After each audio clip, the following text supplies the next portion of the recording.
Hi friends, आज हम matrix के बारे में पढ़ते हैं। मैट्रिक्स विभिन्न अवयवों को कॉलम तथा पंक्ति के रूप में लिखना। पंक्ति तथा स्तंभ के रूप में व्यवस्थित करना ही अवयव कहलाता है।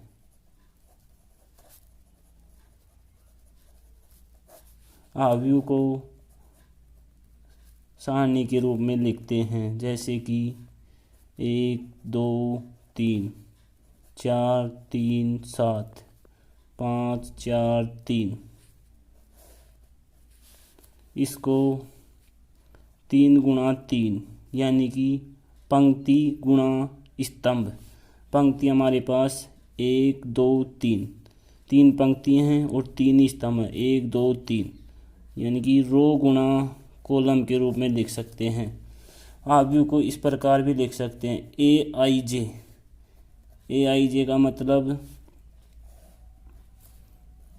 A11 A12 A13 यानी कि फर्स्ट पंक्ति फर्स्ट कॉलम, फर्स्ट पंक्ति सेकंड कॉलम, फर्स्ट पंक्ति थर्ड कॉलम। इसी प्रकार सेकंड पंक्ति first column A22 A23 A31 A32 A33।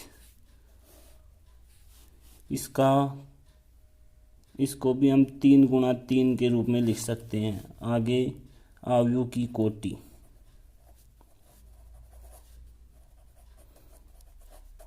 अवयव की कोटि मैट्रिक्स में उपस्थित अवयवों की संख्या ही अवयव की कोटि कहलाती है। अवयव की कोटि को हम लिख सकते हैं कि पंक्ति गुणा स्तंभ।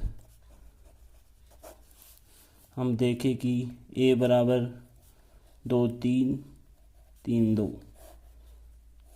इसमें पंक्तियों की संख्या 1 2 2, स्तंभ की संख्या 1 2 2। तो इसकी कोटि होगी पंक्ति गुणा स्तंभ की संख्या 2 गुणा 2। इसकी कोटि होगी 4। इसी प्रकार अन्य एग्जाम्पल लेने पर 2 3 4 4 3 1। इसकी पंक्ति 1 2। इसके स्तंभ 1 2 3। इसकी कोटि होगी 2 गुणा 3 6। यानी कि सारणी में उपस्थित अवयवों की संख्या ही इसकी कोटि होगी। अब आगे हम अवयव के प्रकार पढ़ेंगे। अवयव के प्रकार।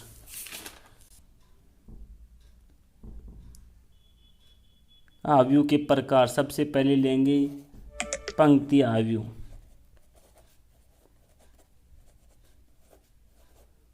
पंक्ति को बोलते हैं रो,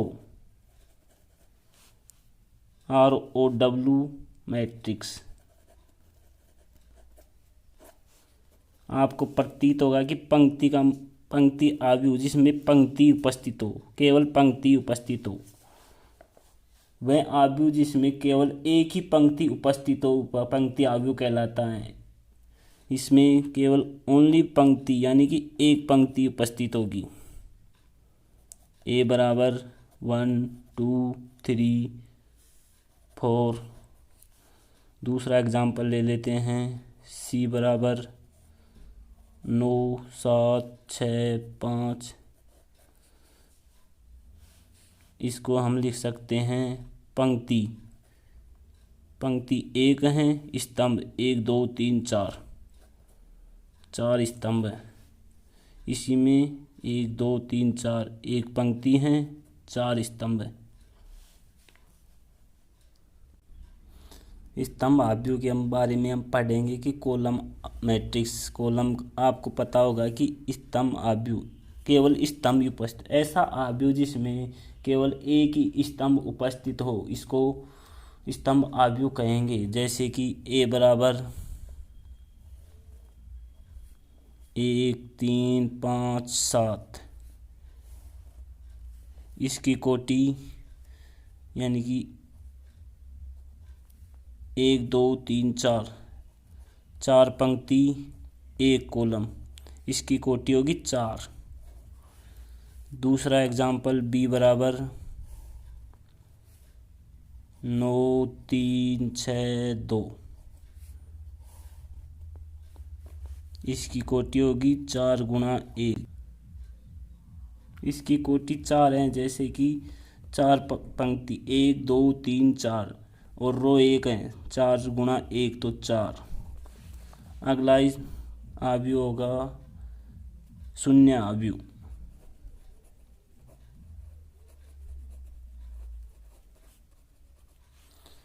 वह आव्यूह जिसका प्रत्येक अवयव शून्य हो शून्य आव्यूह कहलाता है। जैसे कि आपको नाम से प्रतीत हो रहा होगा कि शून्य आव्यूह, प्रत्येक अवयव शून्य हो शून्य आव्यूह कहलाता है। जैसे कि ए बराबर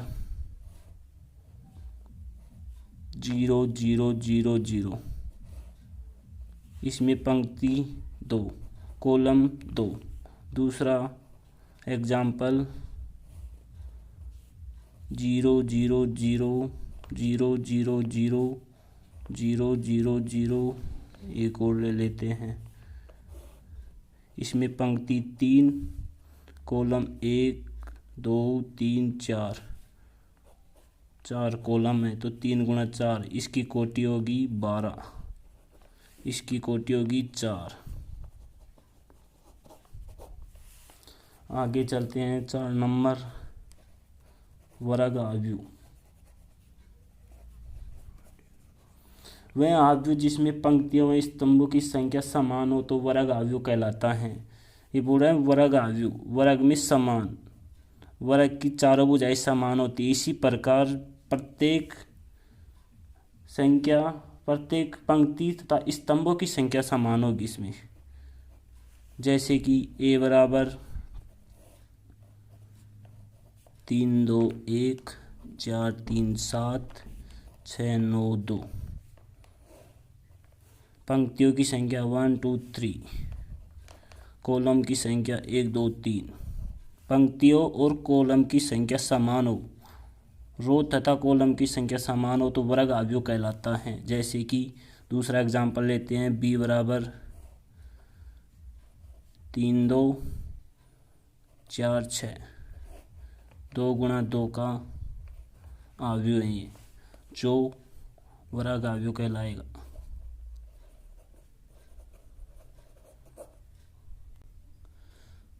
अब पढ़ेंगे विकर्ण आव्यूह।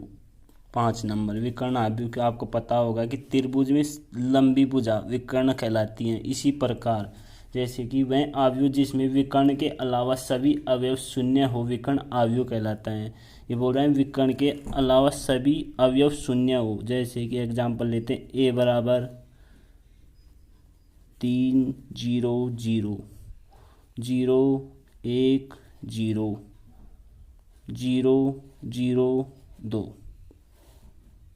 ये बोल रहे हैं विकर्ण के अलावा सभी अवयव शून्य हो विकर्ण आव्यूह कहलाता है। तो आपको दिखाई दे रहा होगा विकर्ण के अलावा सभी अवयव शून्य हैं, इसे विकर्ण आव्यूह कहते हैं। इसकी कोटि 3 गुणा 3 यानी कि 3 पंक्ति हैं और 3 स्तंभ हैं, 3 गुणा 3 की होगी।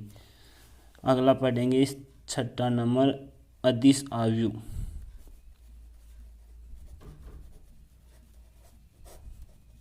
वह विकर्ण आव्यूह यानी कि वह विकर्ण आव्यूह किसे कहेंगे जिसके विकर्ण के अलावा सभी अवयव शून्य हो, उसे विकर्ण आव्यूह कहेंगे। अब ये बोला वह विकर्ण आव्यूह जिसमें मुख्य विकर्ण के सभी अवयव समान हो, यानी कि ये अवयव हैं जो समान होने चाहिए, अदिश आव्यूह कहलाता है।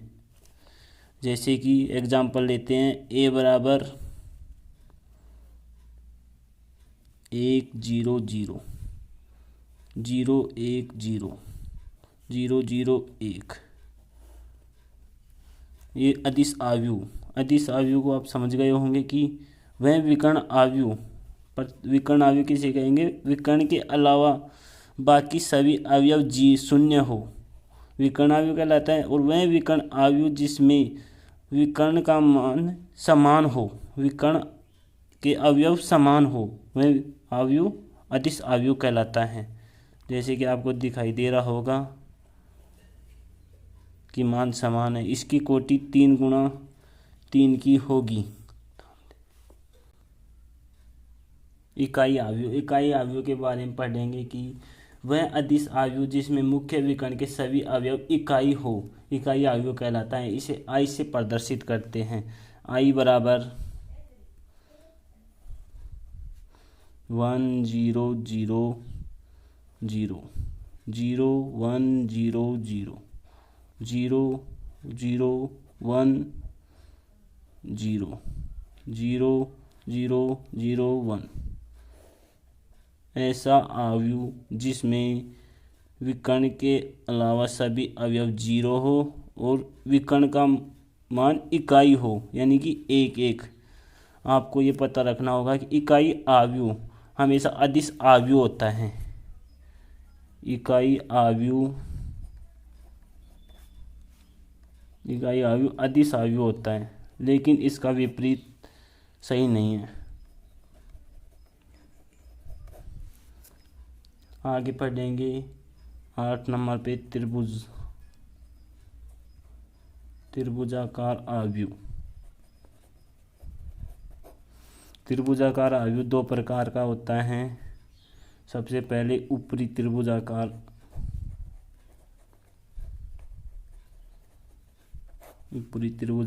अवयव, आपको नाम से पता होगा त्रिभुजाकार अवयव, ऊपरी ऊपर यानी कि उपला, विकर्ण से ऊपर वाला। वह वर्ग अवयव,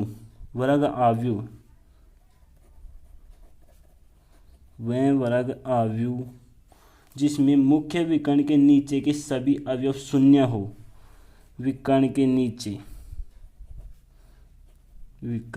नीचे के सभी अवयव शून्य हो, ऊपरी त्रिभुजाकार अवयव कहलाता है।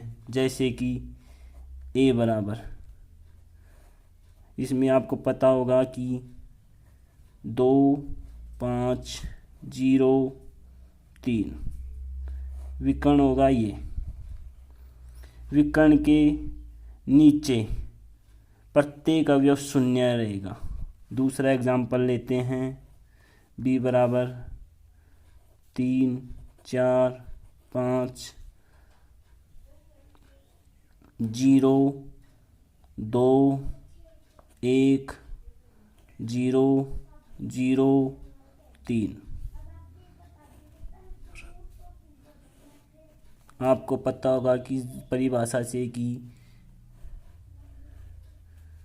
विकर्ण के नीचे के सभी अवयव शून्य हो, ऊपरी त्रिभुजाकार अवयव कहलाता है। ये आपको पता होगा, विकर्ण ये हैं और ऊपर वाले पद त्रिभुजाकार अवयव कहलाएगा। इसकी कोटि 3 गुणा 3 की, इसकी कोटि 2 गुणा 2 की।